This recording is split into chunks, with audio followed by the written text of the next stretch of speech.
ایک بے روزگار حالات سے تنگ شخص زندگی سے تھک چکا تھا، نہ پیسہ، نہ عزت، نہ کوئی آسرا۔ سوچا چلو روحانی راستہ اپناتے ہیں، شاید قسمت بدل جائے۔ سیدھا ایک درگاہ پر جا پہنچا۔ درگاہ پر پہنچا تو نہ کسی نے پوچھا کہاں سے آئے ہو، نہ کسی نے کہا کچھ کھاؤ گے، تو اس نے خود ہی جھاڑو اٹھائی، آنگن صاف کرنے لگا۔ ایک دو دن میں وہ درگاہ کا صفائی انچارج بن گیا، خود ساختہ کھانے کا انتظام لنگر سے، سونے کا بندوبست درگاہ کے ایک کونے میں، اور زندگی کا مقصد بس جوتے چمکانا، قالین جھاڑنا اور پیر صاحب کے چائے کے کپ دھونا۔ پیر صاحب نے جب مسلسل اس کی لگن دیکھی تو ایک دن سر پر ہاتھ پھیرا، فرمایا تو ہمارے نصیبوں والا ہے، آج سے تاب ہمارا مرید۔ کچھ عرصے بعد وہ درگاہ کا خاص الخاص مرید بن گیا، یعنی پیر صاحب کے داہنے ہاتھ، چائے کا کپ بھی گرم، زبان بھی نرم، اور چمچ بھی ساتھ۔ ایک دن مرید نے کہا، پیر سائیں، دل میں خلش ہے، ماں باپ کو برسوں سے دیکھا نہیں، اجازت ہو تو جا کر مل آؤں۔ پیر صاحب نے ہاتھ اٹھایا، دعا دی، اور بونس میں اپنا ذاتی گدھا سواری کے لیے عنایت فرمایا۔ یہ وہی گدھا تھا جو پچھلے 8 سالوں سے صرف پیر صاحب کو ہی ڈھوتا آیا تھا، اور اب ریٹائرمنٹ کے قریب تھا۔ مرید گدھے پر سوار نکلا۔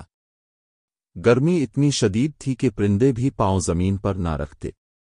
راستے میں گدھے کی سانس پھولنے لگی، مرید نے یا پیر کہہ کر تھپکی دی، پر گدھا بولا کچھ نہیں، سیدھا دھڑام سے زمین پر گرا اور روح پرواز کر گئی۔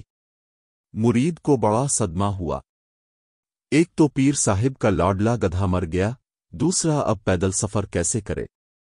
مگر جذبات پر قابو پاتے ہوئے خود ہی گڑا کھودا، گدھے کو دفن کیا، سوج گیا۔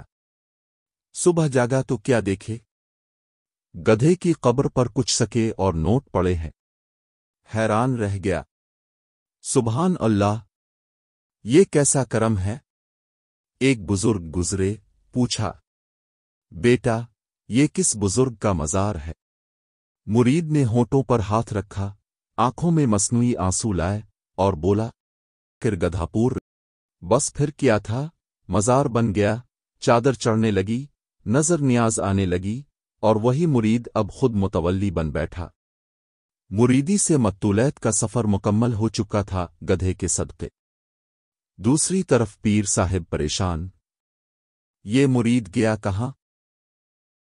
کئی مہینے گزر گئے، کوئی پتہ نہیں۔ آخر کار پیر صاحب کچھ مریدوں کے ساتھ تلاش میں نکلے۔ سفر کے دوران ایک چمکتا دمکتا نیا مزار نظر آیا۔ سوچا پہلے فاتحہ پڑھ لیں، پھر روٹی کھائیں گے۔ جب اندر گئے تو کیا دیکھتے ہیں، ان کا خاص الخاص مرید اب خود مزار کا مجاور بنا بیٹھا ہے۔ پیر صاحب حیران، یہ تو ہمارے درگاہ کا فقیر تھا، اب فقیر سے پیر کیسے بن گیا؟ گرم جوشی سے استقبال ہوا۔ لنگر میں 3 وقت کا گوشت، اسپیشل چائے، اور مہندی والے چاول۔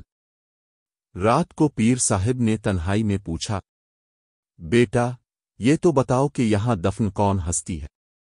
مرید نے گردن جھکائی، آواز بھاری کی، اور رازدارانہ انداز میں بولا، سائیں، حضرت کوئی نہیں، اب جو گدھا عنایت کیا تھا وہ گرمی میں اللہ کو پیارا ہو گیا، وہی یہاں دفن ہے۔ پیر صاحب چند لمحے خاموش رہے، پھر اچانک قہقہا لگایا اور بولے، یار یہ نسل ہے برت والے، جہاں میں رہتا ہوں وہاں اسے کی ماں دفن ہے۔ نتیجہ کہیں اگر کامیابی نہ ملے تو مایوس نہ ہو، شاید قسمت کسی گدھے کے صدقے بدلنے والی ہو۔